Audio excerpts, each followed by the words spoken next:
Hai adik-adik, Assalamualaikum warahmatullahi wabarakatuh. Apa kabar semuanya? Alhamdulillah, semoga dalam keadaan sehat walafiat ya. Dan tentunya masih semangat belajar dari rumah. Ya, hari ini saya Ervin Wijayanti dari Rumah Peradaban SNC Waikanan. Seperti biasa, di hari Rabu kita akan membacakan buku-buku dari Sigma Daya Insani ya. Seperti biasanya, kakak membacakan buku-buku sirah. Nah, untuk kali ini saya ingin membaca buku dari paketnya Wahana Bermain Anak Cerdas ya. Mungkin sudah pada tahu ya paketnya itu isinya apa aja, banyak sekali ya. Nah, untuk kali ini saya ingin membacakan nih ya bukunya nih, Dari Mana Makanan Berasal. Nah, ini insya Allah ada juga kaitannya dengan pembelajaran adik-adik semua dari rumah ya, bisa menambah ilmu pengetahuan selama belajar dari rumah. Nah, baik, dari buku ini ya, Mengenal Asal Muasal Makanan nih ya, Mengenal Asal Muasal Makanan. Nah, nih ya, dari mana makanan berasal ya. Kenapa Syamil, tanya ibu, bosan makan sayur, makan tahu, tempe dan ikan terus, katanya ya. Ya sudah, simpan sejenak makanannya ya. Sekarang mari kita dengarkan cerita ayah. Di sini. Makanan yang tersaji di meja makan berasal dari aneka bahan makanan. Pedagang menjual aneka bahan makanan itu di pasar. Bahan-bahan makanan itu dapat berasal dari petani, peternak, dan nelayan. Sayuran dapat berupa batang, daun, akar, dan bagian lain dari tanaman. Nah, kalau dari buku WBAC ini uniknya ya, bukunya ini buku flip flap ya. Jadi di sini ya, sayuran dapat berupa batang, daun, akar, dan bagian lain dari tanaman. Maka di sini kita bisa membuka nih dari gambar ini ya. Nih, kita buka nih. Ya, nih. Sayuran dapat dipanen dalam waktu beberapa bulan. Kubis siap dipanen setelah ditanam 3-4 bulan. Di sini contohnya adalah tanaman kubis ya, atau kol. Nah, kemudian di sini ada juga, selain daging, apalagi yang bisa kita dapatkan dari sapi? Nah, ini di sini dipasarkan ada penjual daging ya. Nah, di sini ada pertanyaan, selain daging, apalagi yang bisa kita dapatkan dari sapi? Kita tinggal buka saja dari buku ini. Nih ya. Ternyata bukan hanya dagingnya saja yang bisa kita konsumsi. Susu sapi diperah dan siap diolah menjadi berbagai minuman. Nah, kita bisa mendapatkan susu dari sapi. Nah, di sini juga beras dikemas dalam karung. Dari mana beras berasal? Nah, kita bisa buka juga dari buku ini ya. Jadi ini namanya buku flip flap. Nah, jadi kita bisa membuka dari mana sih ya beras itu berasal. Oh, ternyata beras itu berasal dari padi. Petani menanam padi di sawah. Jadi anak-anak di sini belajar ya, beras itu asalnya dari padi. Nah, padi siapa yang nanam? Petani. Nah, di sini ikan adalah sumber protein. Dari mana ikan berasal? Ya, ikan berasal dari mana?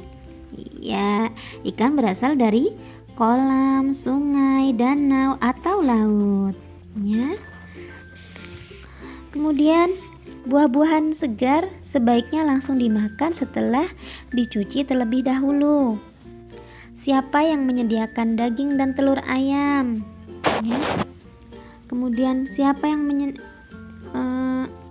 ini ya, nih. Siapa yang menyediakan daging dan telur ayam? Kita buka di sini nih. Nah, ternyata peternak memelihara banyak ayam. Ada ayam petelur dan ayam yang dikonsumsi dagingnya. Nah, kalau buah-buahan kita lihat di sini ya. Buah-buahan sebaiknya langsung dimakan setelah dicuci terlebih dahulu. Nah, dapatnya dari mana nih? Buah-buahan di pasar atau di toko berasal dari kebun. Masya Allah ya. Jadi kita patut bersyukur ya adik-adik semua, bahwasanya apa-apa yang kita konsumsi itu adalah jerih payah dari berbagai profesi ya. Ada nelayan, ada petani, ada peternak ya. Dan semuanya itu kita dapatkan juga adalah dari kemaha besarannya Allah ya, yang telah menciptakan semua itu. Selanjutnya, makanan pokok. Kita makan makanan pokok setiap hari. Nasi, jagung, roti, sagu, singkong, atau ubi jalar adalah sebagian dari makanan pokok kita. Nah, kita lihat di sini ya. Ini di gambar pertama, ini gambar apa? Iya, gambar pohon sagu. Yang kedua ini adalah pohon singkong. Yang ketiga ini, iya, ini adalah jagung. Kemudian ini apa ya? Ini kentang. Dan ini adalah sorghum. Dan ini adalah talas, ubi jalar. Nah, ini semua adalah sumber makanan pokok.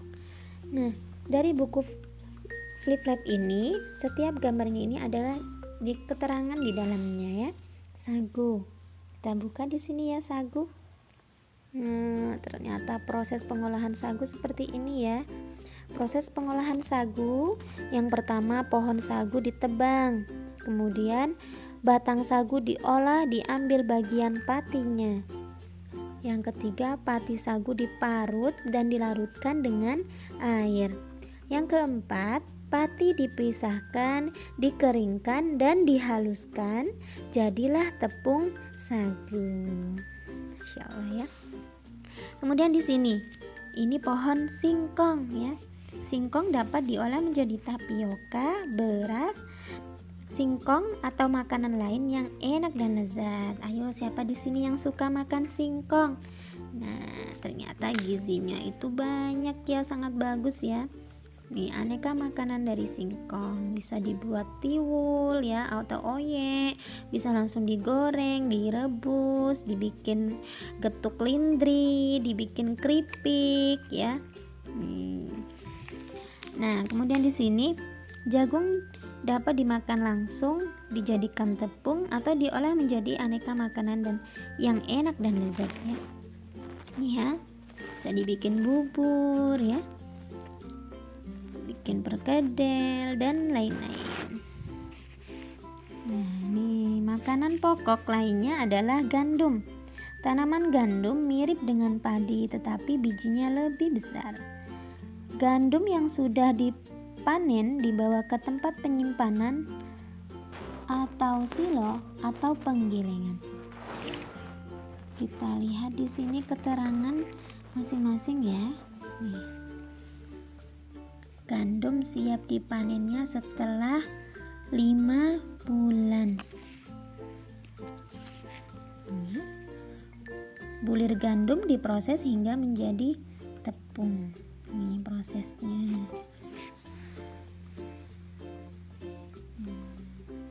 Seperti itu ya. Nih, kentang merupakan tanaman herba yang tumbuh di tempat sejuk. Kita lihat. Wah, seperti ini buah kentang. Kentang dapat disajikan dengan ayam goreng dan lauk pauk lain. Menarik ya belajar kalau seperti ini ya. Sorghum dikembangkan untuk menggantikan beras dan terigu. Sama seperti nasi ya cara makannya, dengan sayur dan juga lauk pauk. Ini talas. Talas menghasilkan umbi yang dapat dimakan. Ini juga pengganti nasi ya. Kalau kita nggak punya nasi, makan talas juga bisa mengenyangkan ya. Ini mengandung karbohidrat. Selain direbus dan digoreng, talas juga dapat diolah menjadi kue. Nambah lagi ilmu pengetahuannya ya. Nah, ubi jalar menjadi makanan pokok di beberapa negara Afrika. Nih, ubi jalar merah yang berasal dari Papua mengandung senyawa beta karotin yang mampu menurunkan infeksi HIV/AIDS. Ya, Masya Allah ya, manfaatnya sangat bagus sekali nih ya, sangat luar biasa, bisa menjadi obat. Nah, di sini juga dijelaskan dari buku ini proses dari menanam padi sampai memanen ya. Nih, tanah sawah berlumpur sebelum ditanami sawah dibajak dengan kerbau atau traktor. Nah, pertama ya, seperti itu. Kemudian tanaman padi tampak seperti rumput. Nih awalnya nih gini ya, masih kecil-kecil seperti rumput. Kemudian persemaian ini menyemai bibit di sini ya, menyemai bibit dulu, kalau sudah agak gede seperti rumput baru ditanam ya.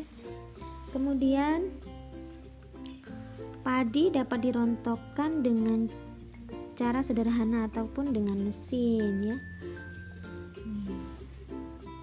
Nasi berasal dari tanaman padi yang tumbuh di sawah, ada juga yang di darat ya. Setelah berusia sekitar 4 bulan, padi mulai dipanen. Petani menggunakan sabit atau untuk memotong padi ya. Ada juga yang pakai apa ya istilahnya, inai ya. Nah, ini hasil panen padi berupa gabah. Padi ditumbuk atau digiling dengan mesin agar menjadi beras. Nah, sebelumnya itu dijemur dulu ya. Itu dijemur, setelah itu baru ditumbuk. Kalau ini secara manual ya, secara tradisional. Nah, kalau menggunakan mesin bisa lebih cepat lagi. Nah, ini tadi ya. Wah, Masya Allah, kita sudah belajar banyak nih ya. Alhamdulillah, pengetahuan kita bertambah. Nah, itu tadi ya adik-adik semua ya, kita sudah belajar dari buku WBAC ini. Luar biasa ya, ternyata sangat menarik sekali belajar dari buku Wahana Bermain Anak Cerdas. Wah, ini mah bukan untuk anak usia balita atau PAUD aja ya, untuk anak-anak SD juga saya rasa ini sangat cocok sekali untuk ada di rumah kalian masing-masing ya. Mudah-mudahan Allah mampukan untuk memiliki buku ini. Nah, yang belum bisa memiliki buku ini bisa hadir ya di Rumah Peradaban SNC Waikanan. Jadi kita buka setiap hari Senin, Rabu, dan Jumat. Untuk yang deket-deket ya, jangan lupa tetap mengikuti protokol kesehatan ya, jaga jarak, pakai masker supaya kita tetap sehat. Oke? Itu aja yang bisa disampaikan. Billahi taufiq wal hidayah. Assalamualaikum warahmatullahi wabarakatuh.